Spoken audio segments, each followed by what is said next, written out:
have you seen her doing appearances for Smize Cream as the Yeah, Smize Cream girl? What's her Santa name? Smize? Smize? Miss Santa Smize? Smize. Santa Smize. I just don't want to Because hear it. I'm going to keep guessing other things. she was Santa for a while. She was with yellow hair and yellow Yes. eyeshadow. Yeah. And she posted on Instagram a picture of her with yellow eyeshadow and was like, wait till you see what I have in store. And then it was hot ice cream in Santa Smize. I'm CJ. And I'm Lou. Grab your tinfoil hat and tune into Speculating Wildly, your number one source for completely accurate, opinion-based news. I was trying really hard to come up with like a theme song for us that was in the vein of the America's Next Top Model theme song. But all I came up with was that speculating kind of rhymes with masturbating, and I didn't get any further than that. So I don't know if you want to try to put your genius spin on it, but I invite you to. I don't have anything. Well, I mean, I wish that our theme song could just be your facial expressions doing that. Because for those of you who can't see, Lou is looking up into the sky and sort of like counting maybe with her mouth, but looking really confused, but like deep in thought. It's kind of like she's hoping the ideas come to her from the air around her. She tried to whistle for a second, No, but nothing's coming. I can whistle. I wasn't trying. I could if I wanted to. That was just where I think I was making a mouth shape. And what is a whistle if not a mouth If shape not a plus mouth sound? shape. Dude, the concert I saw on the day that I saw a concert, whatever day that was. Yeah. Whistle solo. No. Yeah. You've literally got to be kidding me. I wish I was not. I'm not kidding you, and I'm glad I'm not. Wow. Okay. Okay, so obviously we came here to talk about one thing and one thing only, which we're really good at because staying on topic is sort of our thing. Staying on topic, being well researched, and Truth. Facts. and the truth, kind of what you all came here for. So could you please speak on, if you would be so inclined, if you could take this moment to speak on your experience growing up as a wee lass where America's Next Top Model was on TV. For me, I tended to watch it a lot every second. I tended to watch it in my basement, and I tended to watch it with my friend Helen over a canned bowl of chili. Bowl of canned chili. However you would like to do that. A canned bowl of chili. You put a bowl of chili into a can. It's a different experience. Really fun. Whole different thing. Now, were you eating the chili out of a bowl, or were you eating it out of the can directly? It was out of a bowl. Oh, okay. Phew. But it came from a can. Got it. But it wasn't cold. You heated it up. Hot. Well, that's a beautiful thing. Thank you for taking me visually to that experience, sensorily too, with the sensation being the chili of it all. Yeah. Tell chili, me about the you. Sixth Sense. I definitely watched it growing up, and I don't know where I was or how I was watching it, but it was on the TV, and I was locked and loaded. I don't remember like which season would have been like the first one that really got my attention, but I have seen all of the seasons like 1 through, I want to say like 13 or 14 is where I dropped off. Sort of like, did you watch the season with Anna Lee where they went to, I'm gonna say Amsterdam, but at first I almost said Dutchland. Deutschland. Deutschland. I do believe I saw I started to drop off. I think the short season is sort of where I started to peter out. Because I do recall, okay, well, I think what got me in, and hey, just for all the listeners, I didn't know I was gay until I was 26 years old. All right? That's crazy. It's crazy, especially because the season that got me in was Kim's season. Oh. And I was like, yeah, something about this girl talking about her being gay. Something about it's making me watch and watch and watch. Don't know what. Something about this gay woman. It's really speaking to me. Anyway, better go hold hands with boys. That's beautiful. So that was your gateway season, season 5, famously Lisa D'Amato season. Lisa D'Amato really has had an effect on my life and my consciousness in a way that is beautiful. I liked that season a lot, but I think my favorite winner though was Carrie D. Carrie D, she was the one, she almost got hypothermia Yes. in the pool in the photo shoot where they're floating. Yeah. And I liked her quite a bit. And I remember Eva's season, and my favorite one on Eva's season was Takara. Love Takara and love Eva, who's now a housewife, and I always forget that until I remember it. Oh my god, she is a housewife. Now, I heard something the other day from a winner of no, from who was it? I don't remember if I heard it in a TikTok from Adrian Curry or from Lisa D'Amato, but Adrian Curry won season 1 of America's Next Top Model.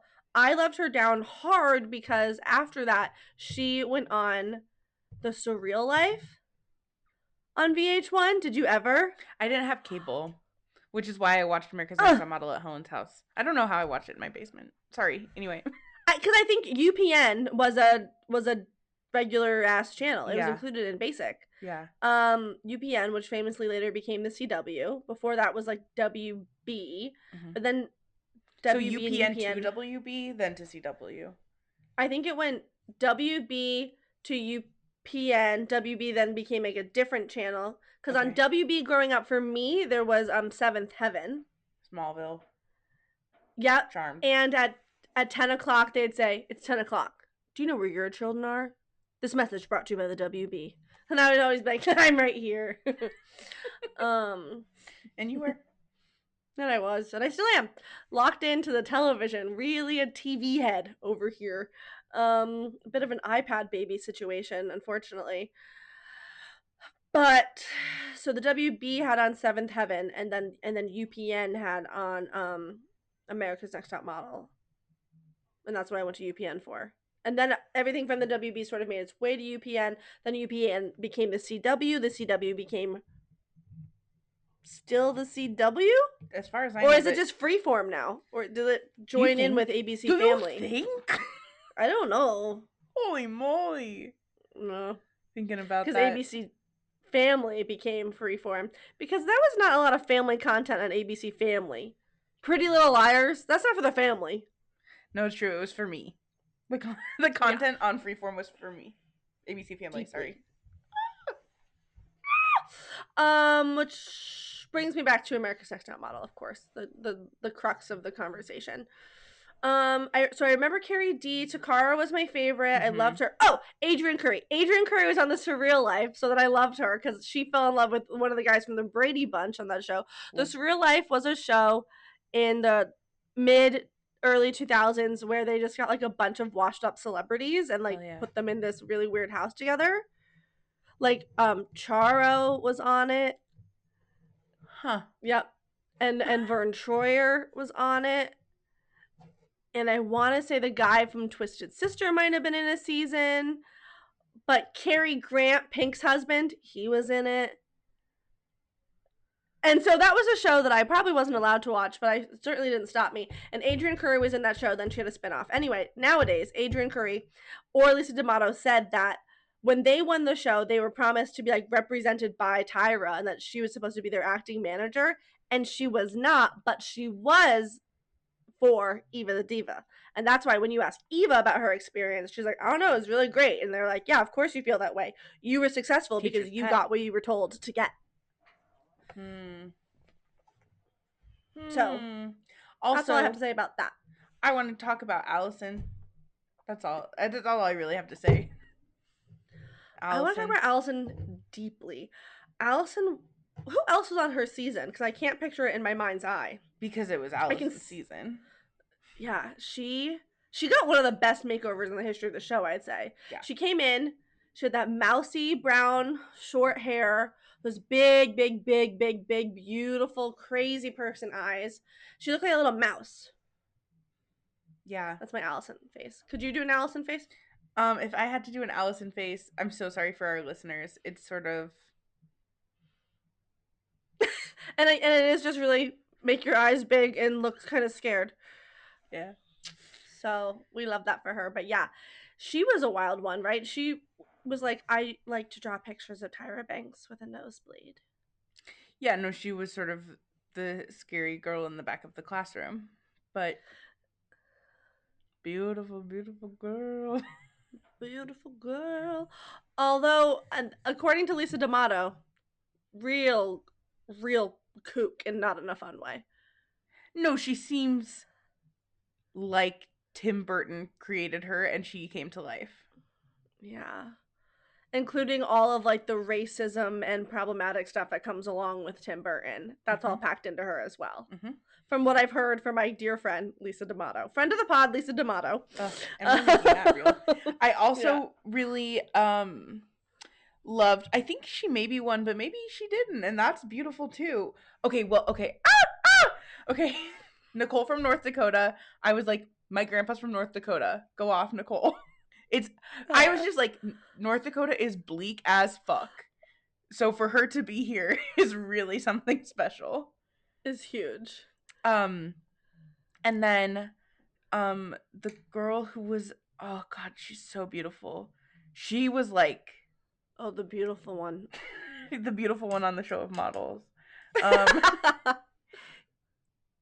Brie. I'm picturing a Brie.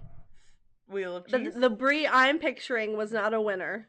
I don't think she was a winner. I just think she's the most beautiful woman to ever exist. But she did get her granola bars stolen. She got her. The one I'm yes. thinking of. Is that her? Her? With the smoker voice. Yeah. She was she's pretty. Number one crush supreme.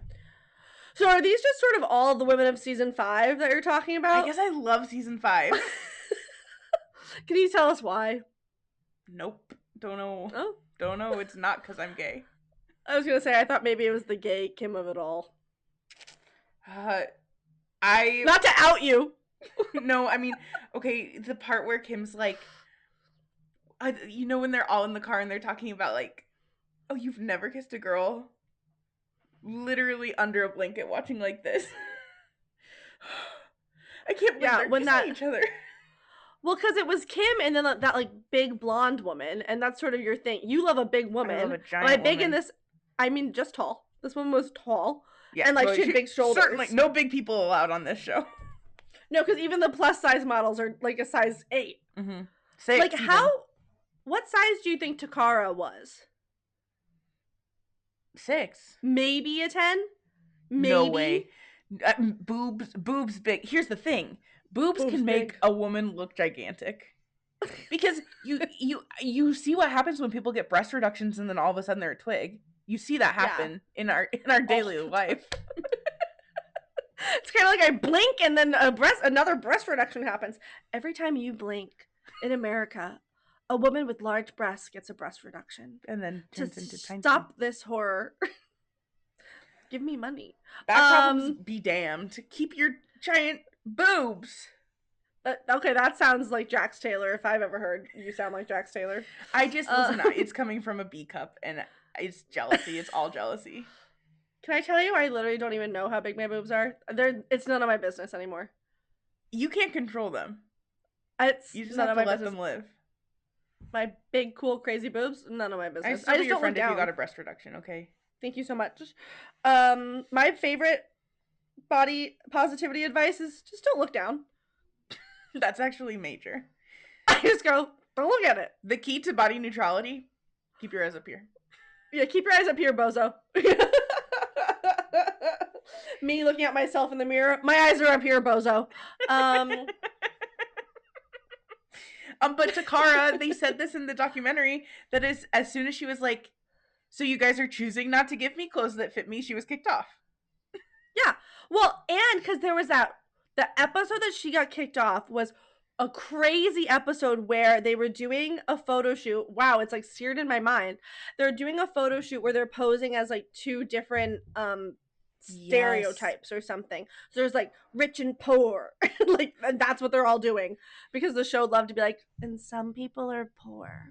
And it's most of you.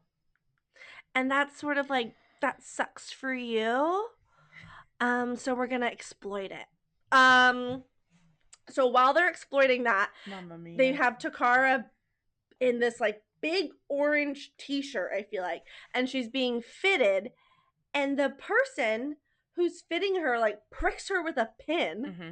And Takara like screams, and then the fitter person, the stylist, whatever they are, is like, "Oh my god, like you're being so dramatic." And this is after them having had this like altercation where she's like, "You have no clothes for me." Now, in the feedback to that scene, like a few years ago, I feel like people were just like, "Well, it's just staged." But following, everything else that's come out, it was maybe staged on one end, but not likely bringing Takara in on it, It seems like then that's not certainly the exploitive. models were never in on anything. No, because those aren't people. No, those are money. Those are models. Well, yeah, that too. And models aren't people. They're the product. Want to know why? Because they're women. And say that. So loved Takara. Loved that for her. No, I hated that for her because that was hard to watch. Even as a youth. The crazy thing is how hard it was all to watch as a youth with no context as to why it was bad, and to still be like, I caramba. Yeah. Give her clothes. What do you mean? Hey, actually, you brought her here. So. And for like Tyra to have always been and continue to be like, I wanted to have all different kinds of beautiful. And it's like, but then so that you could exploit them, so that you could mock them, so that you could have drama on your show, not to be like all bodies are beautiful, not to be like black, white, Asian, everyone's beautiful. It's to be like, you're the Asian one, so we're going to make you do this Asian thing. Like on season 2 or something, there was a contestant, April, who was made to dress as like a Chinese dragon or something. Meanwhile, she was Japanese. Like it's just, and like that's all folded into the narrative of like at the time. Yeah. Well, they were all just little puppets, and it sucks. Yeah, it sucks. But the good news is they made a documentary about it. Thank God. And I am so happy they got so many actual contestants involved. I think I was burned from the Mary Cosby doc, and I was like, oh, so no one real is going to be in this. Yes, although let me tell you what. Ask me how many of the models that were interviewed in the documentary were paid. How many? Not enough. Because it wasn't all of them. It was most of them were not. Yeah. Which is just repeating exactly what they did on America's Next Top Model, where the judges are paid. So the judges that they interview, all paid, all taken on a press tour. The models that were interviewed, not paid. Because production thought that if they paid the women, that it would seem like they were influencing what they would say. Yeah.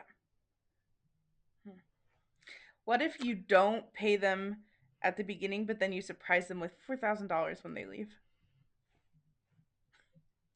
Could you imagine too, like being on the show, like to be on America's Next Top Model itself, and you don't make you're not paid while you're on it, and you make no money from residuals? You're quitting your job at Walgreens. Yeah. Like to get paid nothing. To get paid nothing, and then to, even after you've been eliminated, to be held there against your will with more time that you're not being paid. Because after contestants were eliminated, they still had to stay in a hotel, sequestered by themselves without keys to their room, and stay on as like decoys so no one would know. Anyway, they don't tell you that in the documentary. Because I do think that this documentary was incredibly biased. Yeah. Well, yeah. Yeah. There's nothing more to say on that. They had a... Because even though I don't think that Tyra is listed as an executive producer in the credits or anything like that, there's no way that she didn't have a hand in it creatively. Absolutely. And, I mean, so spoilers, if you haven't watched Reality Check, an America's Next Top Model documentary on Netflix, that's the whole name of it, officially. At the end of it, in the last, 2 minutes, Tyra goes, and I guess you'll just have to wait and see what we have in store for you in season 25. Cool. So everything you've just shown me up until this point has been an infomercial. Got it. Mm-hmm. Propaganda. Which, it's literally propaganda, Modelganda. And that sucks because so much of the documentary focuses on Shandy's story. Yeah. If you want to go ahead and tell us a little bit about what happened to that poor woman. So if you guys remember Shandy, and I do think that there was a consistent narrative of this in most seasons whenever men were involved. I remember it happening in the Amsterdam season. I remember it happening in a London season maybe. But sort of men just assault the women freely on camera, and because in the words of Ken Mock, they're treating it like a documentary, they had to capture it.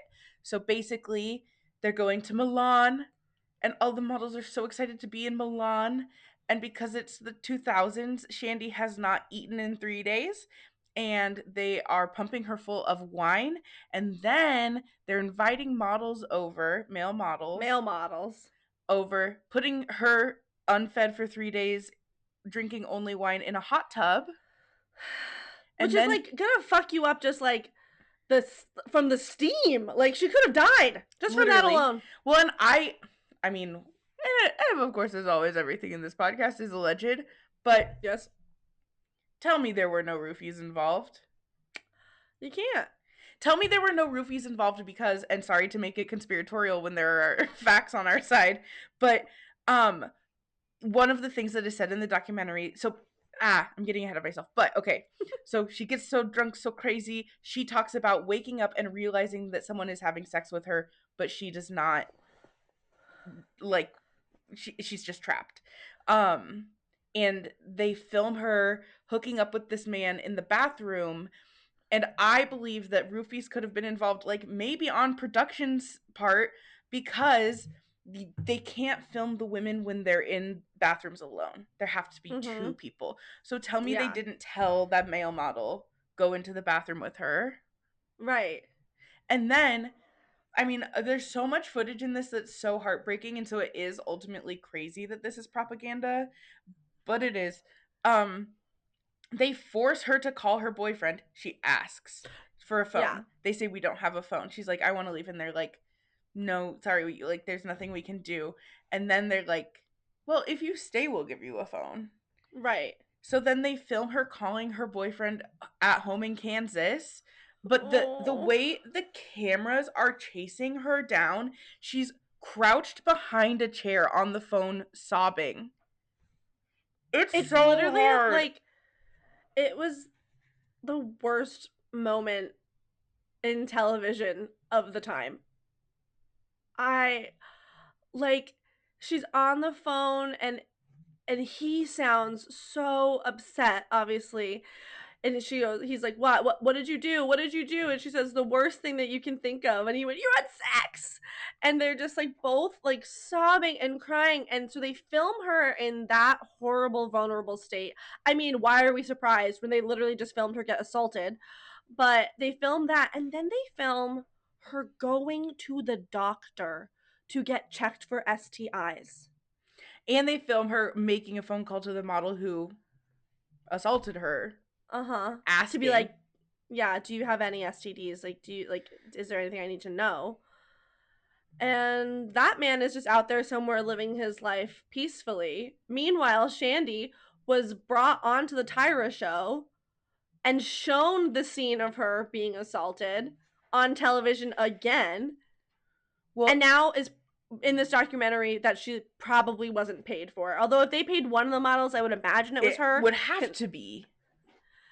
But also, the audacity of Tyra Banks for the interviewer to be like, so the Shandy situation, and Tyra's like, it's hard to remember the specifics. But I guess that's production. Yeah, and I'm not in there, you know. Sure, I was in the editing bay, and sure, I was the face of everything, but you know, it was Ken treating it like a documentary, which is sick for the interviewer. Presumably in the documentary, we've asked Ken Mock, like, why didn't you do anything? And he says, like you said, we really treated it like a nature documentary, you know? And for those of you who don't know, you know, like when you're I think specifically like a nature documentarian, although any documentarian I suppose is not supposed to interfere with the subject, that makes sense, but that you like, you know, no matter what, you don't interfere. So like when like you're filming like a gazelle being chased down by a lion, you can't help the gazelle because that interferes with A, nature, B, like the truth of your story. So no one saved that girl from being assaulted, including the other models in the house, which is just like, it makes you wonder what production was doing to keep those women from doing anything, because it's just so hard to imagine that not a single one of those women would have been like, hey girl, you've had a lot to drink, I just want to make sure that like you know what you're doing, okay. like you have a boyfriend who you really love, like you shouldn't do this, you know. Nightmare fuel.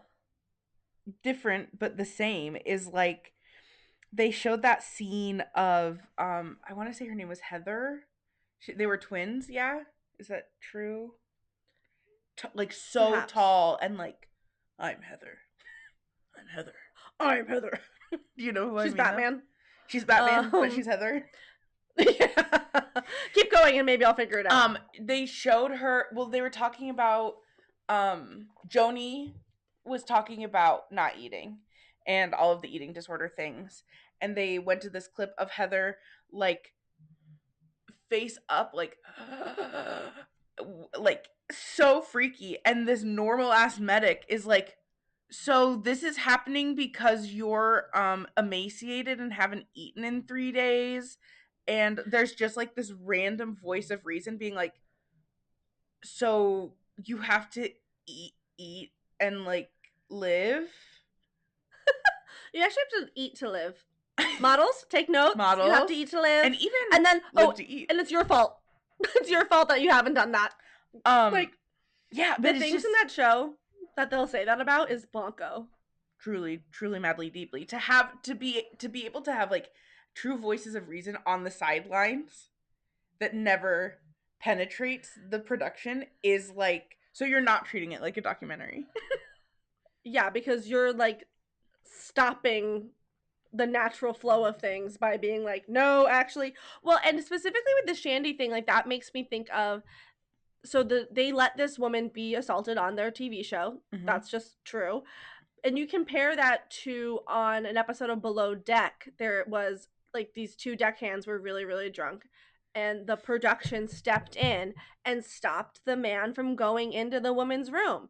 The production was like, whoa, whoa, whoa, hold on. Like, that's a person with a conscience working in reality TV, so I'm sure they won't be working in it for long, but like, well, so it isn't that you were like, it's not that that was normal that you let that happen. Like, you have no empathy and you let that happen. Ken Mock, Tyra Banks, team, everyone. Well, and that because also Kenya talking about that man when they were in Africa, Bertini. And I also, again, being a tween in a world where catcalling was a privilege, and like, yeah, where you're like, please notice me, yeah, please me. Yeah, I knew that was fucked up. I mean, she was talking about it, but then the whole fucking judging panel was like, well, as a woman, you should be able to like sort of joke with him in a way he knows you're serious, and then he'll lay off. If you without just being joked awkward with him when he's like putting his fingers in her butt, and they chose a shot of her. They chose a shot of her being felt up by him, and they're sitting there gaslighting her. Yep. And again, you know, that's just of the times, you know. So there's another example of them being like, oh, Kenya, you should have known, you should have done differently, which then they also did, and this is not in the documentary, which I can't believe is not in there. They just totally gloss over the part where like Carrie D almost got hypothermia from that photo shoot where they're floating in a really cold pool, which, by the way, I'm sorry, they were in a warm location. I don't know how they got the pool that cold. Like, and for what? You could have just as easily chosen a location with a heated pool, because actually the environment around the pool didn't matter at all. It's an aerial shot of women floating in water. You could have just put a kiddie pool out back and, like, put some hot water in there. Mm-hmm. You could have just as easily. So, like, that was crazy. And then they said to Carity, like, you should have said something sooner, like, before it got bad. And, like, you need to know when to stand up for yourself. But then also being like, I don't know if you can handle the industry. That's, like, another example of it is what it is. Just being, like, the worst excuse for anything ever. It's the industry. Well, it's the Squid Games of it all to me, of them, these women. Who said it? Was it Shandy who was like, well, it was Shandy and it was Britt, who they were like, needed to leave my where I was because where I was unsafe. So this was a free ticket to New York for me to leave. So I was going to do what I had to do, and these were all 18-year-olds with no frontal lobe, and in a time where, like, misogyny was not only tolerated but created. So Celebrated what and you're gonna tell a man that you can't walk in stilettos on a treadmill because you haven't eaten in 4 days? Like, no. Hey, no, you're certainly not going to do that. And then to reprimand them for not saying anything. It's just the cycle of bad behavior in that show really was incredible. The way that it just sort of emulates the world is so shocking. And for them to be like, yeah, because no one in the documentary is taking, like, any accountability. Like, so Miss J, Mr. J, Nigel, Tyra, those are all the judges that were in the documentary. I think those are the only ones. Like, we didn't hear from, like, Twiggy. I know Janice is gonna be in the upcoming documentary that's coming out on E that is supposed to be more hard hitting, because that one has Lisa D'Amato in it, and that girl. That's so weird to have Janice Dickinson and Lisa D'Amato in a harder hitting one, because I feel that Janice Dickinson would be so much more Kelly Catrone. But, well, I think that, like, Janice Dickinson as a person is, like, a complicated case study. Yeah. Because, like, she's had a dark past. But what Lisa has said about the documentary and being like, what do you mean Janice is in this one? Like, what do you mean? Like, she tortured me worse than anyone else. And then Janice is like, I was really playing a part. Like, I really was, like, playing a part. And I think that, like, everything else that was going on was, like, crazy. And she wasn't on the show for that long. And maybe in the documentary she'll talk about her departure. And maybe it'll be because she was like, this show's evil and I can't be part of that. But, yeah, I agree. Because she was the body shamingest of them all. Her saying that someone being 30 pounds would be much better was like... Yeah. She needs to lose 100 pounds, Janice, then she'd be like, yeah, 30 pounds. That'd be better. Awesome. Also, I'm sorry, none of the models on that show were 130 pounds. They were all, like, 112. Max like size. 118. Yeah. I'm sure that Whitney was max, like, 120. I think she could have been as much as 140, and that's only because she's tall. You do have to consider that these 100-pound people are also 6 feet tall. And it is so crazy to be like, she might have been 140, and I'm like, okay, go away. Like, it's like, I was like, what? But she was the fat one. What are you talking about? Whitney, who was the only plus size model who won, was not plus size in reality. She was wearing maybe a size large. She wasn't wearing a 2X. She wasn't wearing any X in any of it, I do know because that's when I, as a child, was like, she's fat. What am I? Hey, what am I? Right. A planet? A disgusting planet? Sorry, not to quote my grandmother, but... Oh, no, sorry.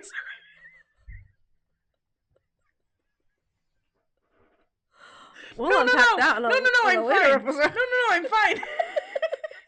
No. That was a mistake. Hey, if you're a planet, you're the one I want to get when I die as a Mormon. Commercial for Mormonism. Check. This podcast sponsored by Mormonism.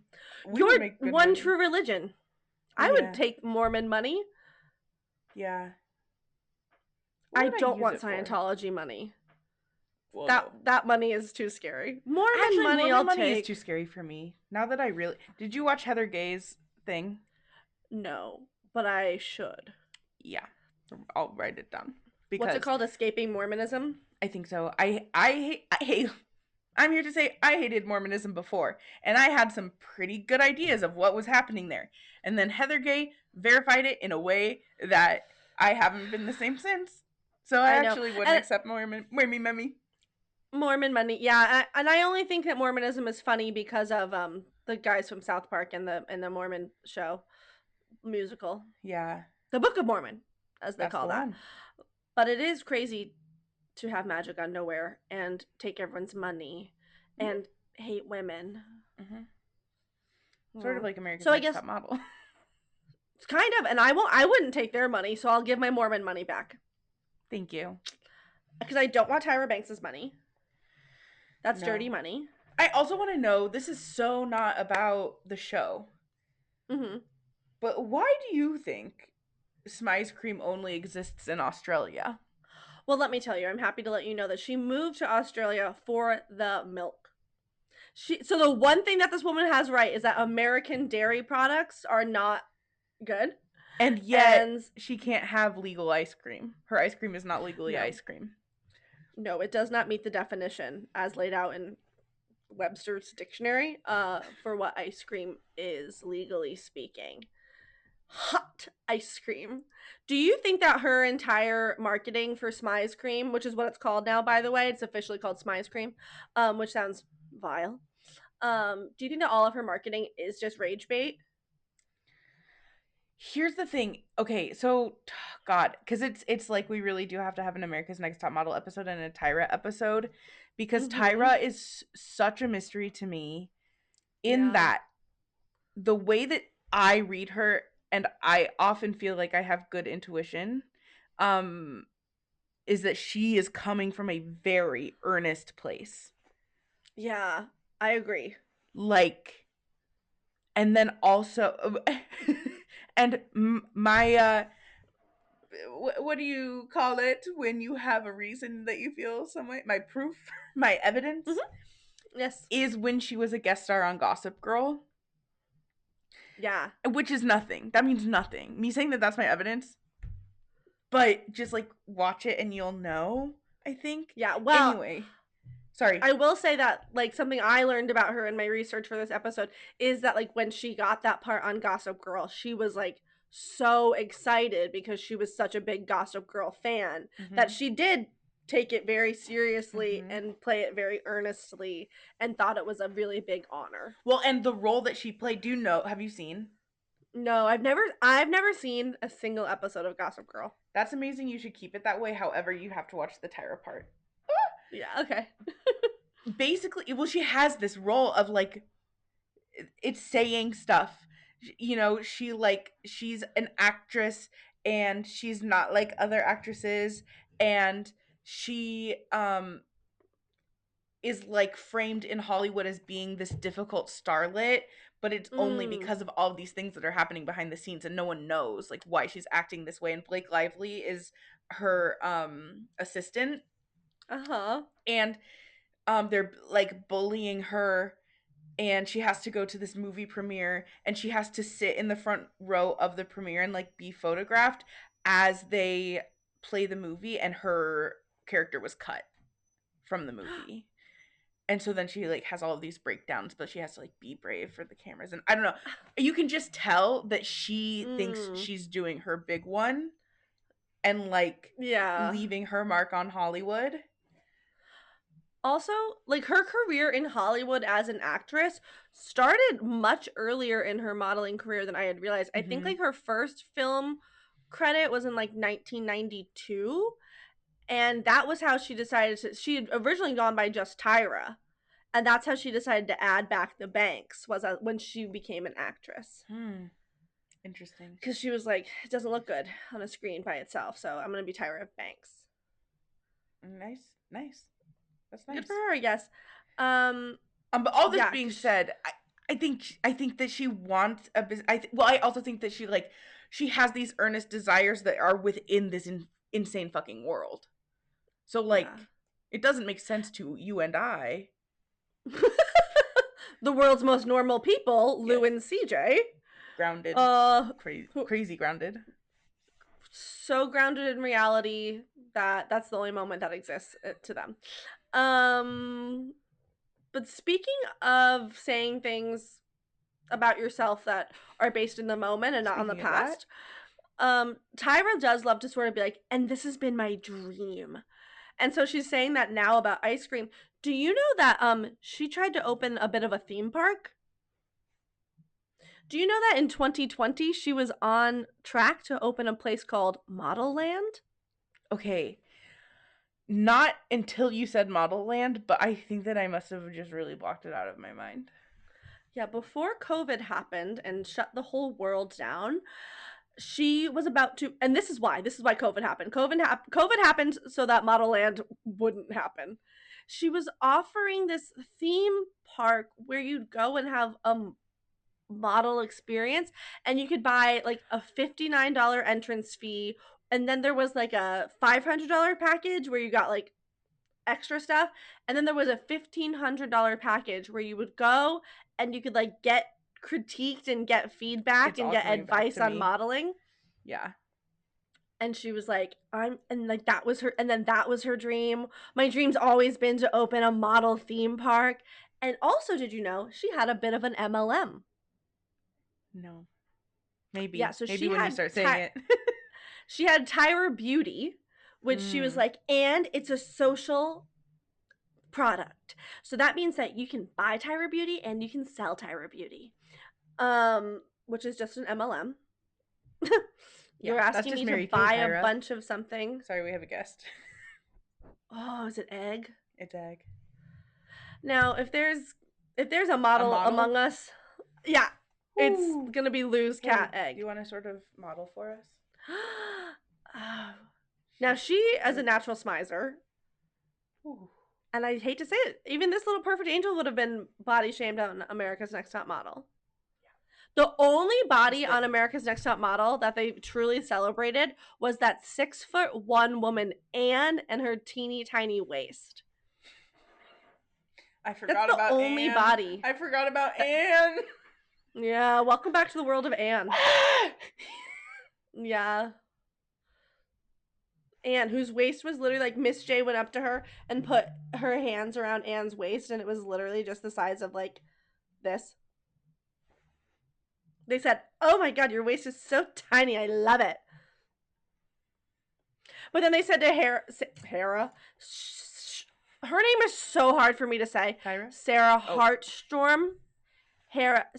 Sarah. My good friend Sarah Hartstrom.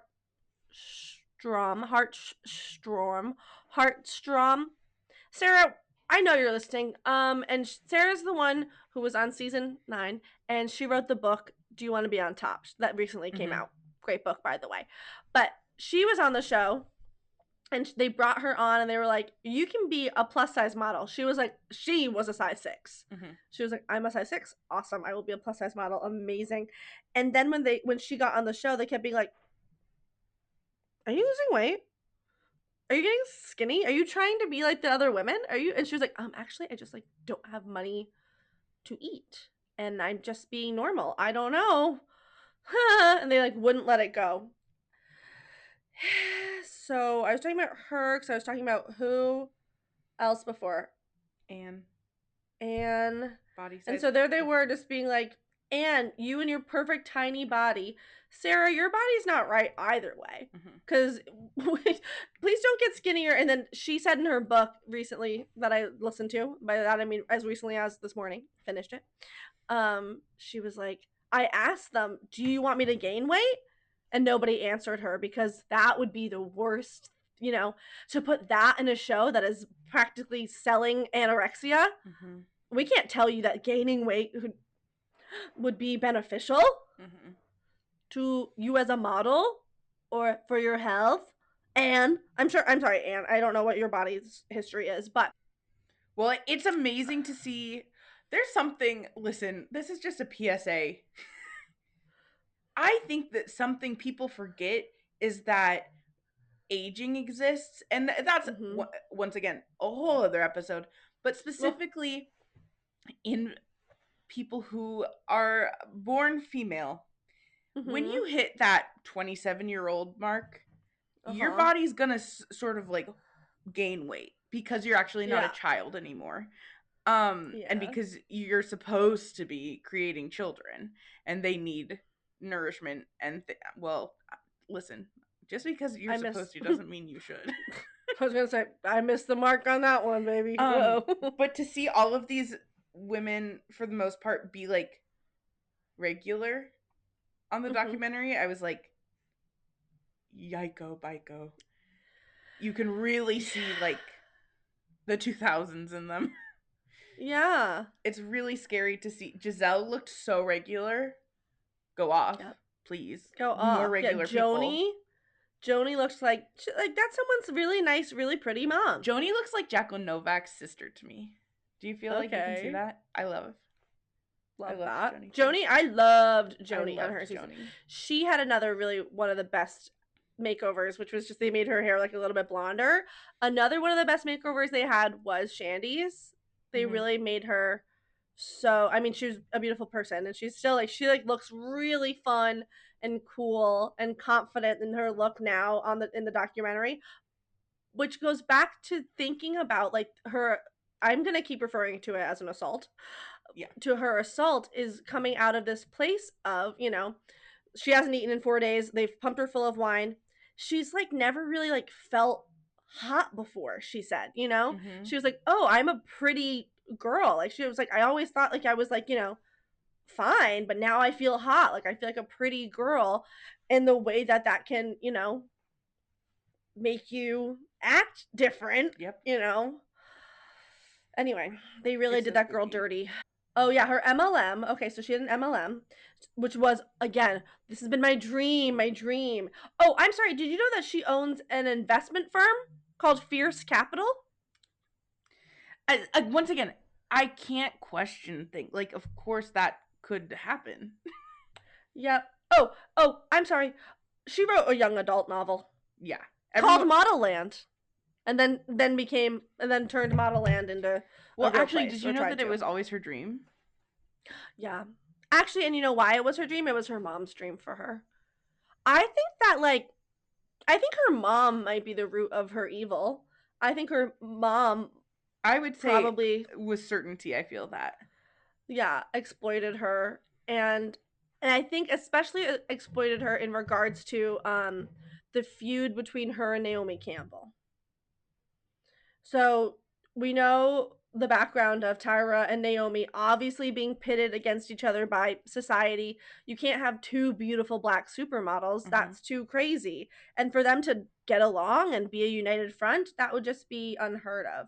So it was following an interaction with Naomi that Tyra's mom took it as an opportunity to quit her job and began following Tyra around the world.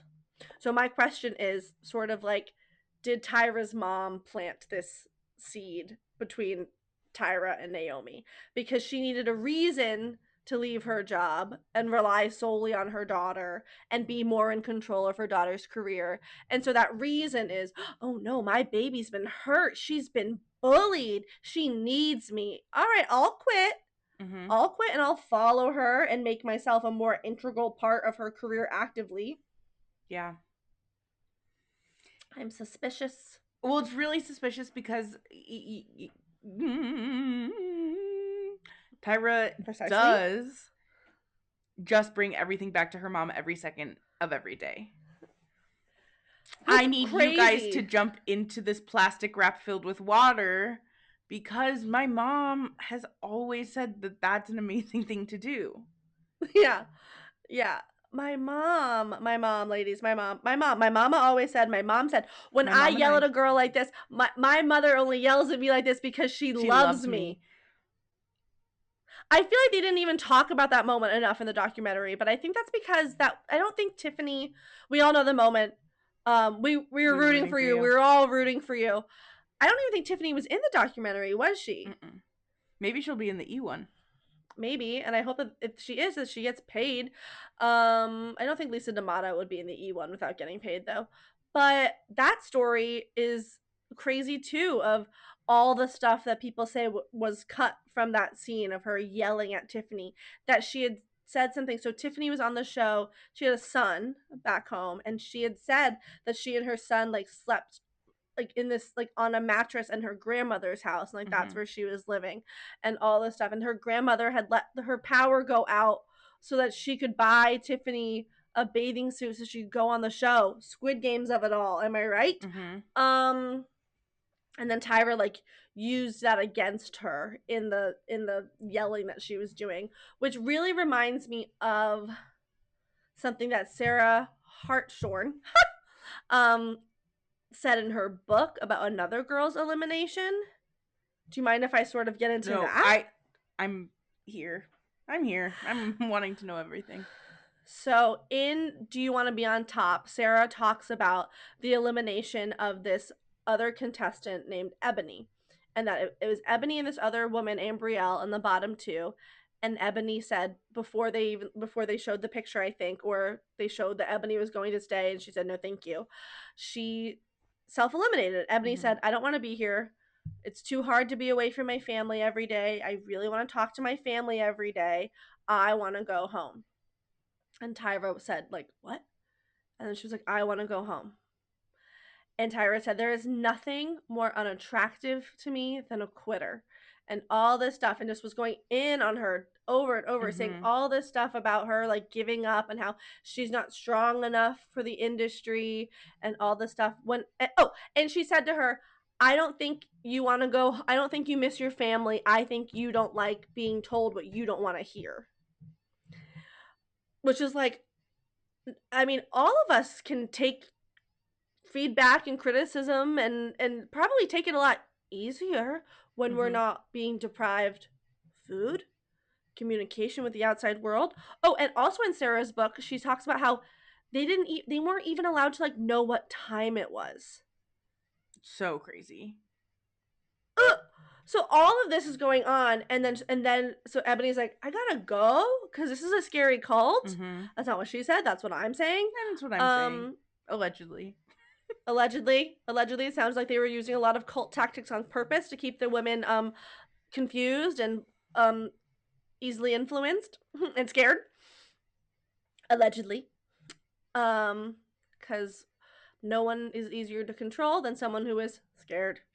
So she berates her just like she did to Tiffany in her elimination, because they're not reacting the way that like Tyra wants them to. So Tiffany's getting yelled at because she's not crying and she's not carrying on that she was eliminated. She's kind of, was like, well, it is what it is.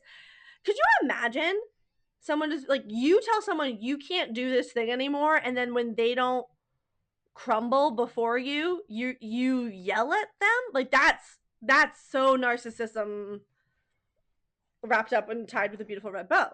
The power that they held over these women, and like the way that they needed to hold power over the women, and just in the name quote, which like, how deep does it go? Because also, okay, I mean, Kelly Catrone is like the harbinger of death to me. She's so freaky.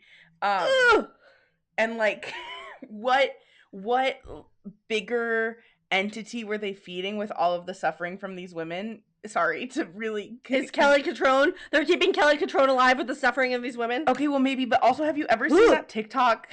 Have you ever seen that TikTok talking about like the Illuminati and how there's this woman that just like shows up at parties? Yes. And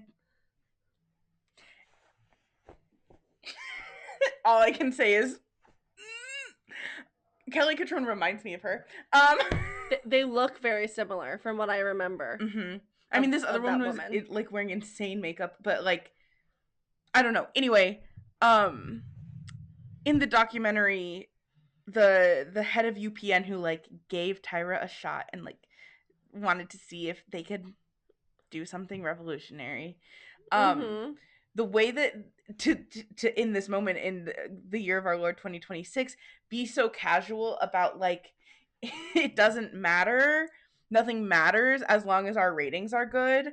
I Yeah. can't remember the exact thing that the producer asked, something like it was about Shandy, I think, and it was like, Uh-huh. isn't that something like crazy to put on television? And she was like, well, it was amazing, it was an amazing thing to see on TV, it was an amazing thing to see on TV. And then Mr. J was talking about how they had to go up against Fear Factor and shows like that, and so then they start hanging these women down these abandoned towers over cement, and I just like the way that they were able to push these women, the power that they had to make them do literally like death defying things in the name of a picture is so crazy. And here's my really stupid question. Does that happen in the modeling industry?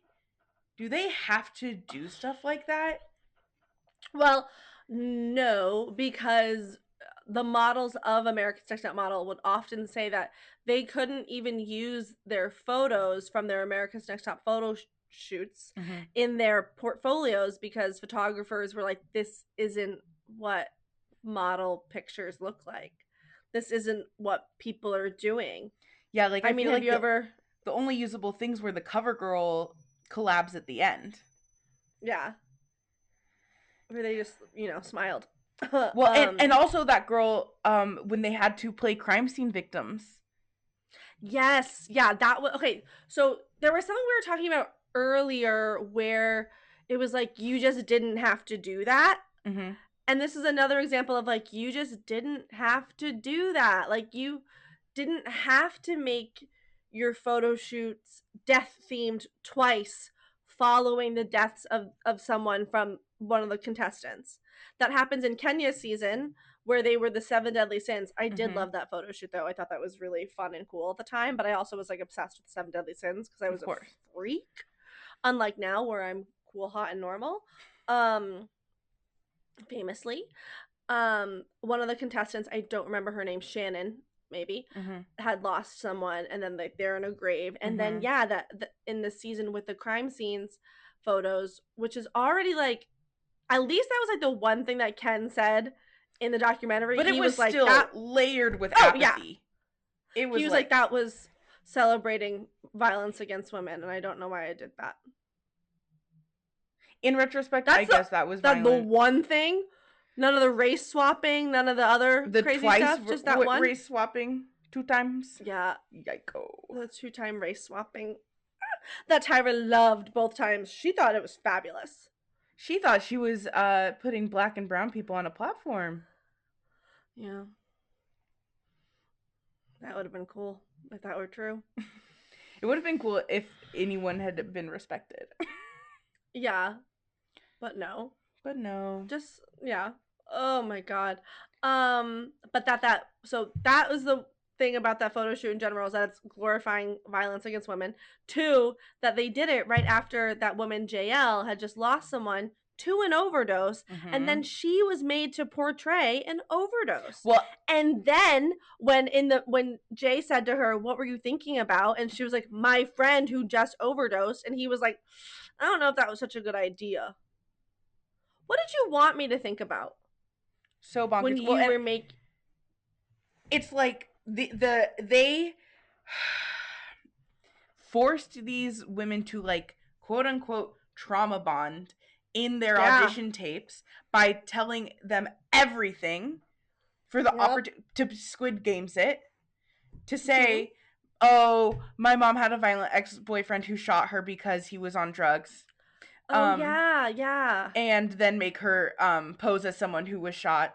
Um Mm-hmm.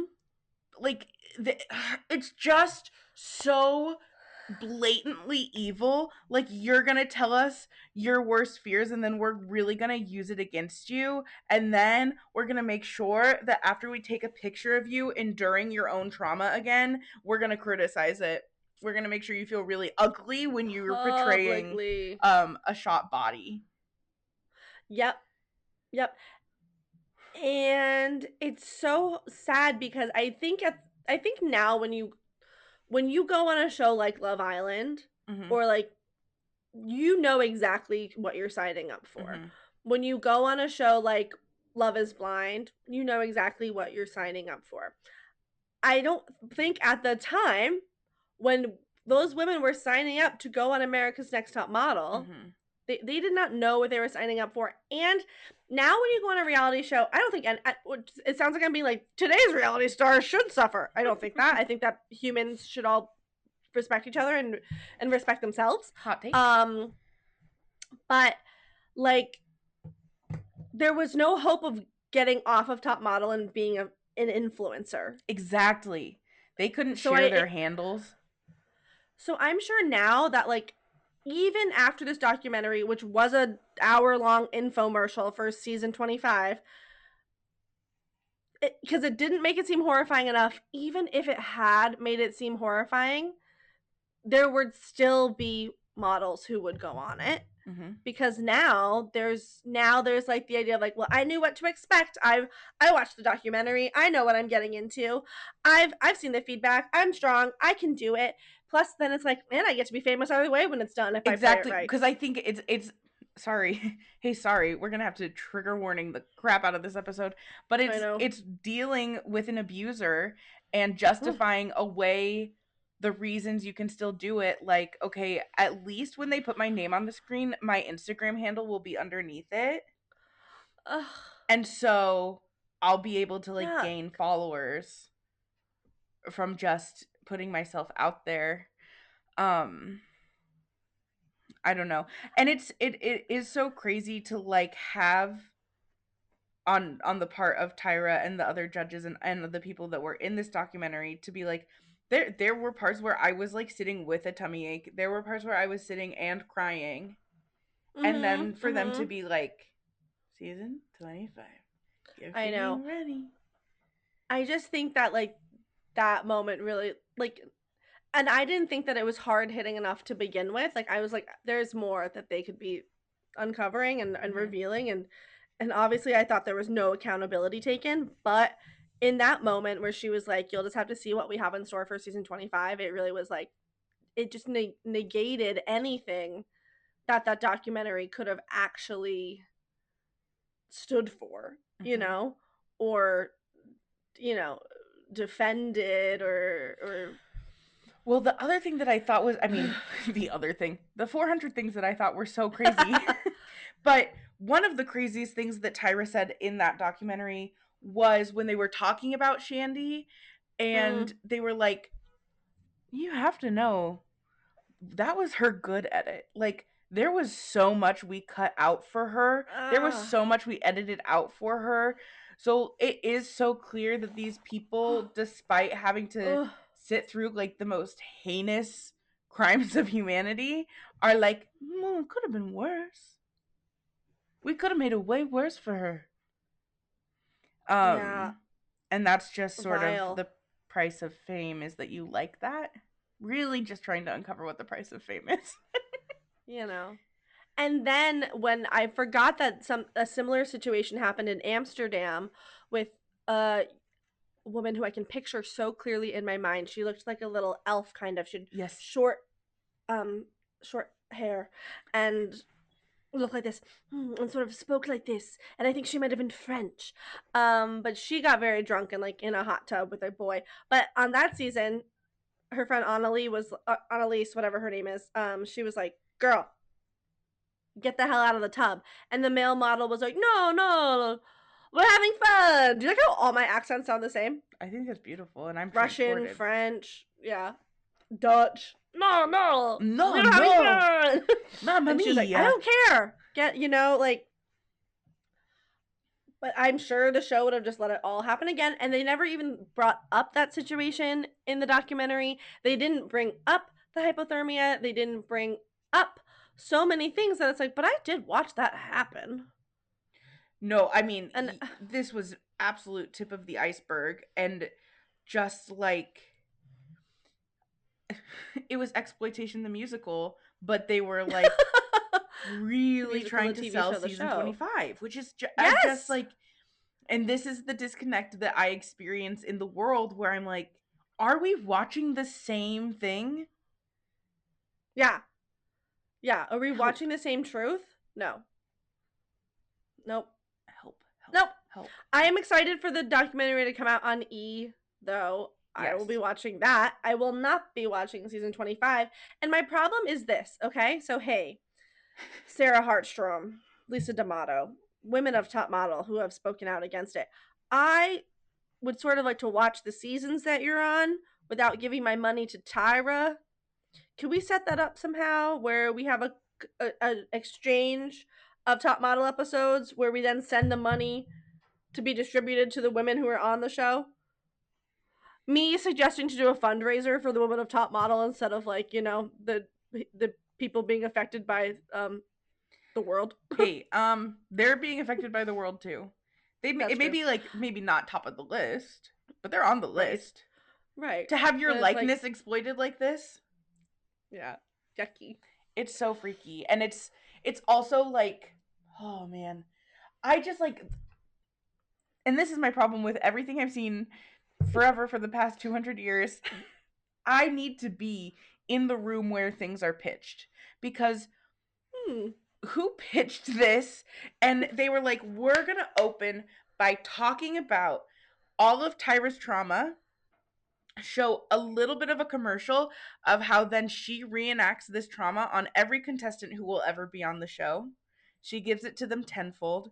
And then we're also going to give her this cheeky introduction of like, and like, where even is Tyra? Her coming and sitting in her little chair and being like, and she's wearing a great big trench coat. Big for why? Trench coat. Is it because she's like a detective and she's uncovering the truth about the show that she's the bad guy in? It's one of her multiple personalities. It's so freaky. Have you seen? I mean, sorry. There's just I could talk about this for 400 years. Have you seen her doing appearances for Smize Cream as the Smize Cream girl? What's her name? Santa Smize? Santa Smize. Santa Smize. I just don't want to hear it. I'm going to keep guessing other things.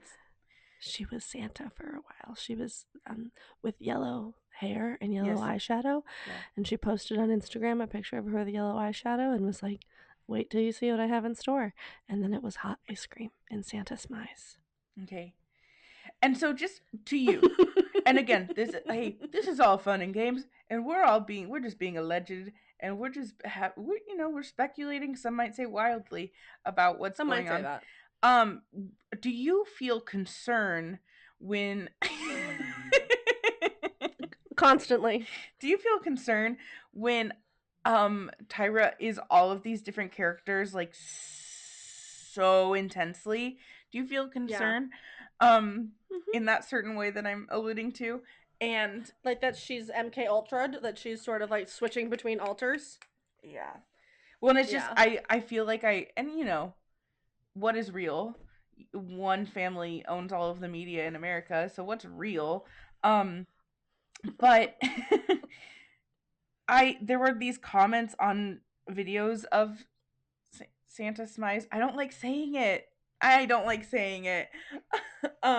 Of people being like, she's doing these club appearances, and when you approach her, she is bonko. She is being Santa Smize. If you say Tyra, she gets pissed because she's Santa Smize. And like address her correctly, come correctly to Santa Smize, or face the wrath of Santa Smize. And God. Why are we letting insane people run the world? I think because insane people started it, and so we didn't know until recently that they were insane, and now it's kind of too late. So we'll all be watching season 25 of America's Next Top Model. We are so desensitized to all of these horrors. People, like watch body cam videos to calm down, to like, come home from a long day of work and watch interviews about murder, and like So they know that regardless of how this is marketed, they're going to draw in a huge crowd. Yeah. Because whether or not you hate Tyra or love Tyra, season 25 is going to be interesting. It's going to be a whole new... Sorry, I feel like my skin's falling off because I'm like really freaked out. I'm really my freaking skin's myself melting off out, my man. body, so yeah. Yeah, you can tell how much redder my cheeks have gotten through the duration of this video. Well, the rage that it brings up is huge. Well, because this is the biggest hill I'll die on from the whole thing, is that they couldn't have done this with any other group of people than women. And this is just violence toward women on a national scale, and it's just so disgusting. It's crazy. Well, that was a bummer. Awesome. Should we say something to lighten the mood at toward the end? Let's try. Which is so funny because like the episodes before this, we were like, the world is out to get us, and there's dark magic running everything, and we were like, and today we're like, God, America's Next Top Model is just violence against women, and Tyra Banks is this epicenter of evil, and it's so funny that talking about reality TV is more depressing than talking about like which celebrities are clones and which ones are real people. Well, because it's all, I mean, it's just like, you know, microcosms. Universes inside universes. So something happy. Happy. One of the girls I had, this is not maybe the best happy, keep thinking please, because you're going to say something better. One of the girls I loved from one of the seasons, this is not happy at all, but it's not sad. Okay. I think her name was Raina, and she had eyebrows. Do you know? She had like, eyebrows. She had eyebrows. And and now it's not happy at all because it's about McDonald's, but she was in a McDonald's commercial, and I remember being like, they can get jobs. You were like, you go, girl. But then it's sort of like, hey, just a reminder to everyone that McDonald's is on the BDS list. So stop getting your nuggets there. And their potatoes aren't real anyway. They don't use real potatoes, okay? Oh my gosh. And in all of this, Allegedly. I never even got to talk about how Naomi Campbell is like super, super, super deep in the Epstein files. Oh, we almost got there, but then we didn't. Because there's just too much to uncover when it comes to Tyra Banks. Well, and also what's so crazy is Mr. J mentioning Amon and David Bowie. Like, when universes collide, man. Man, oh man. Something happy is this pen. Okay, for anyone who can't see, it's a little pen with a little flower on the end, and it goes... It does. It wiggles around, and Lou gave it to me. I did. So I hope that everyone knows... Why am I holding the pen like I'm making a wish? I don't know, but now I also have to say this, and maybe it. I can edit it to be in the middle of the episode, but I do really need to say so much of this is horrifying, but for them to kind of like, I feel that in the beginning of the documentary, that when they were talking about like gathering the people to help get it made and that type of thing, like none of this would have been possible. None of this would have been possible without Miss J. And like Miss J is what sold it to Ken Mock. And I just like it is obviously a perfect representation of our world to like prop up this person who comes from so many oppressed backgrounds and like make money off of them, but not ever give them their due. And I don't and now knowing that Miss J had a stroke and Tyra didn't even visit, and Tyra I'm like, hasn't visited, Tyra still hasn't called, and Ken Mock being like, I didn't want like a tall gay African American, but then I saw Miss J's legs and said, okay, that's so crazy. Yeah. And it's just so crazy the way that the show, or the way that Tyra can talk up the show about having, you know, about being about diversity, about celebrating diversity of body types, of skin colors, of everything, and then do so much to exploit those things. It's just all exploitation. The musical. This is what I'm saying. Yeah. There was no music. Could have made it better. Oh my god, a musical episode would have been amazing. To have made the model sing. I also just think that, like, Mr. J could be a cool recording artist. Mr. J or Miss J? Mr. Whoa. It's the ice blonde hair. I know, that's true. There's He's something giving that me with a headphone, like Sugar Ray. Sugar Ray.